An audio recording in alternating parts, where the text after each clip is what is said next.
अस्सलाम वालेकुम viewers, welcome to my YouTube channel cooking with Usma.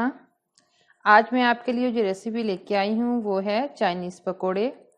Chinese पकोड़ों में जो इंग्रेडिएंट्स इस्तेमाल होंगे वो कुछ इस तरह से हैं। ये हैं, इसमें गाजर होगी। गाजर हमने ली है, तकरीबन 1 गाजर है, थोड़ा सा सब्ज़ धनिया, 1 शिमला मिर्च और थोड़ी सी बंद गोभी। इसके अलावा 1 टेबलस्पून होगा दही, 1 टेबलस्पून मैदा, 1 प्याली बेसन, 1 टेबलस्पून नमक और हाफ टेबलस्पून काली मिर्च पिसी हुई। और इसको मिक्सर के लिए पानी इस्तेमाल होगा। तो चलिए हम इसको बनाना शुरू करते हैं। ये 1 प्याली बेसन हम बाउल में लेते हैं, 1 टेबलस्पून इसमें मैदा ऐड करेंगे, 1 टेबलस्पून दही, 1 टेबलस्पून नमक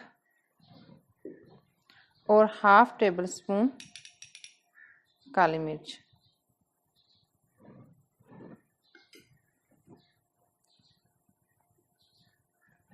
इसमें हम थोड़ा सा हस्बे ज़रूरत पानी ऐड करेंगे मिक्सर बनाने के लिए। ये ना तो बहुत ज़्यादा पतला हो, नरम हो मतलब, और ना ही बहुत ज़्यादा थिक हो, ताकि पकोड़े जो हैं वो अच्छे से बन जाएं।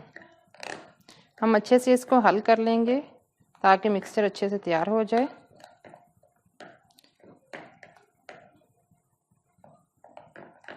देखिए तैयार हो गया। अभी भी थोड़ा गाढ़ा है, थोड़ा सा पानी और ऐड करेंगे इसमें। अब ये हमारा मिक्सचर जो है तैयार हो गया। अब हम इसमें जो है वो सब्जियां डालेंगे और इनको मिक्स कर देंगे इसमें।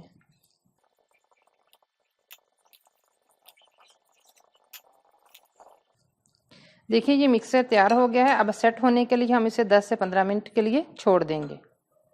जी तो मिक्सचर हमारा जो है वो सेट हो गया है, बन चुका है तलने के लिए। और तलने के लिए घी भी हमने गर्म होने के लिए रख दिया है, वो तकरीबन गर्म हो चुका है। चलिए अब हम पकौड़ों को तलना शुरू करते हैं। ये देखिए ऑयल गर्म हो गया है, तो अब हम पकौड़े इसमें डालना स्टार्ट करते हैं।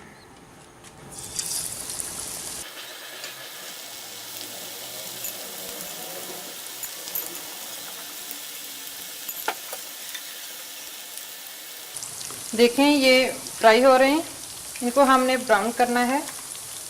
जब ब्राउन हो जाएं तो हम इसको निकाल लें, ऑयल से निकाल लेंगे और फिर प्लेट में सर्व करेंगे। इसमें आप अपनी मर्ज़ी से नमक और मिर्च जो है कम या ज़्यादा कर सकते हैं। और ये जो हैं शाम की चाय में पकोड़े बहुत ही मज़े के लगते हैं। आप चाहें तो इसे केचप के साथ भी खा सकते हैं। देखिए जी हमारे पकोड़े तकरीबन जो हैं वो हो चुके हैं। साथ साथ इन्हें उलटते रहें ताकि एक साइड से जल ना जाएं और दोनों साइडों से अच्छी तरह से पक जाएं। आप देख सकते हैं ये लाइट ब्राउन हो चुके हैं। अब हम इसे निकाल लेंगे। जी तो ये हमारे पकोड़े बिल्कुल रेडी हो चुके हैं। इसे आप केचप के साथ भी खा सकते हैं और चाय के साथ भी। खुद भी खाइए, अपने मेहमानों को भी खिलाइए, ट्राई कीजिए। बहुत ही सादा सिंपल डिश है और बहुत आसानी से कम टाइम में बनने वाली है। अगर आपको मेरी रेसिपी पसंद आए तो मेरे चैनल को सब्सक्राइब कीजिए और लाइक का बटन दबाना मत भूलिएगा। इसके साथ ही इजाज़त दीजिए। अल्लाह हाफिज़।